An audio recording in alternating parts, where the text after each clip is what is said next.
Hello Trailblazers, this is Mrs. Q Rodriguez coming from my home, my front porch, and as you can see I kind of have a big yard, so I'm really enjoying sitting out here and doing a lot of my work. So this is kind of my office now.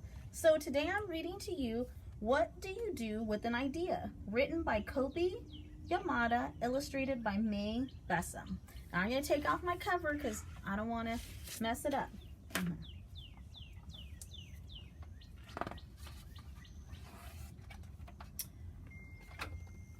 One day, I had an idea. Where did it come from? Why is it here? I wondered. What do you do with an idea? At first, I didn't think much of it. It seemed kind of strange and fragile. I didn't know what to do with it, so I just walked away from it. I acted like it didn't even belong to me. So sometimes something might pop in your head and you're thinking of something new and different from everyone else. And maybe you think like, I'm just gonna forget about it.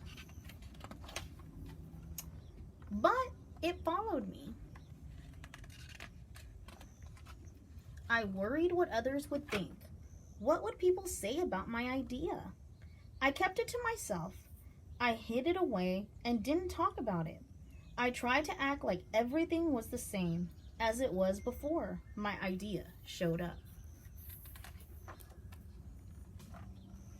But there was something magical about my idea. I had to admit, I felt better and happier when it was around. It wanted food. It wanted to play. Actually, it wanted a lot of attention. It grew bigger and we became friends. So I think he's getting used to having an idea. Hold on. I showed it off to other people, even though I was afraid of what they would say. I was afraid that if people saw it, they would laugh at it. I was afraid they would think it was silly. And many of them did. They said it was no good. They said it was too weird. They said it was a waste of time. And that it would never become anything. So sometimes I'm sure you and myself might have had an idea and we were kind of afraid to share it with others because we were afraid of other people's opinions. And just like in the story, some people did laugh and they told him that it wasn't any good and pretty much, were not using very kind words to describe his idea. So let's see what he does. And at first, I believed them. I actually thought that giving up on my idea, I almost listened to them. But then I realized, what do they really know? This is my idea. I thought, no one knows it like I do. And it's okay if it's different and weird and maybe a little crazy. I decided to protect it, to care for it. I fed it good food. I worked with it. I played with it. But most of all, I gave it my full attention. So did he listen to what other kids or people were saying to him? No, he decided to believe in himself because he was the one who had the most knowledge on his idea, just like many of you. So my idea grew and grew, and so did my love for it.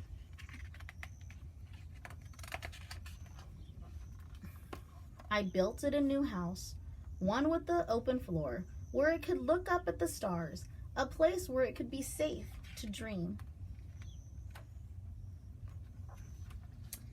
I liked being with my idea. It made me feel more alive, like I could do anything. It encouraged me to think big, and then to think even bigger. It shared its secrets with me. It showed me how to walk on my hands, because it said, it's good to have the ability to see things differently. And so that's right. Sometimes when we start creating things or working on assignments or in your own inventions, you start thinking, well, if I change this or do that, like we say trial and error, like scientists, you start to see things a little bit differently. And maybe you can make your inventions or ideas even better. I couldn't imagine my life without it. Then one day, something amazing happened. My idea changed right before my very eyes. It spread its wings, took flight, and burst into the sky. I don't know how to describe it, but it went from being here to being everywhere. It wasn't just a part of me anymore. It was now a part of everything. And then I realized what you do with an idea. You change the world. The end. And that's the back cover. I like seeing it. So guys, I hope you enjoyed my story today. What do you do with an idea? And I hope it inspires you to work on some of the ideas that you have right now. Now you have a little more time on your hands to research more and to work on those inventions and those ideas that I know many of you have. So I can't wait to get back to school and you can share all the new ideas and inventions that you did during this time. Have a great day.